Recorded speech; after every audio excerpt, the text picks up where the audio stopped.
అసలు మొట్టమొదట అనుగ్రహించింది ఒక బోయవాణ్ణి. వెంకటేశ్వర స్వామి వారికి చామదుంపలు తేనెలో పెట్టి పెట్టి ధన్యత పొందినవాడు ఆయన.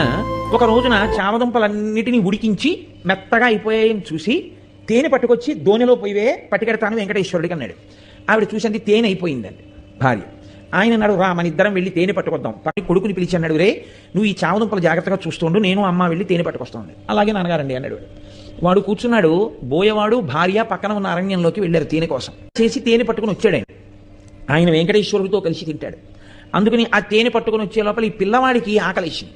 వీడికి ఏమిటి అలవాటు, నాన్నగారు రోజు అక్కడ పెట్టి తిని వస్తారు, అప్పుడే మనకి పెడతారు. కాబట్టి అక్కడికెక్కడికో వెళ్ళి పెట్టడం ఎందుకు, నాన్నగారు ఈ చెట్టేగా వెంకటేశ్వర స్వామి అంటుంటారు, కాబట్టి ఇక్కడ పెట్టేస్తే అయిపోదేంటి. ఈ పిల్లవాడు నమ్మాడు, ఉన్నాడు అక్కడ ఈశ్వరుడని. తినేశాడు, చెట్టు రూపంలో ఈశ్వరుడు. తినేస్తే తండ్రి వచ్చాడు, వీడు మిగిలినవి తినేశాడు. స్వామికి పెడితే తినేచ్చుగా, తినేశాడు వాడు. తండ్రి వచ్చాడు, ఏవిరా చామదుంపలు అన్నాడు. నాన్నగారండి ఈ చెట్టులోనేగా స్వామి ఉన్నారన్నారు, మీరు రమ్మన్నాను, ఆకలేసేస్తోంది స్వామి, ఉండలేను నాన్నగారు వచ్చే వరకు, నేను తినాలంటే మీకు పెడితే కానీ తినద్దంటారు కదా నాన్నగారు, మీరు వస్తే నా స్వామి మీరు తినేద్దరు కానీ నేను తినేస్తాను, రండి స్వామి అని అడిగాను. వచ్చారు, పెట్టాను, తినేశారు.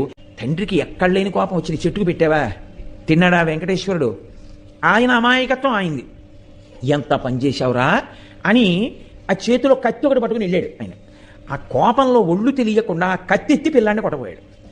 చెట్టు రూపంలో ఉన్నాడు వెంకటేశ్వరుడిని నమ్మినటువంటి పిల్లవాడి యొక్క నమ్మకాన్ని రుజువు చేస్తూ ఇలా ఎత్తిన చేతిని చెట్టు రూపంలో ఉన్న వెంకటేశ్వరుడు పట్టుకున్నాడు.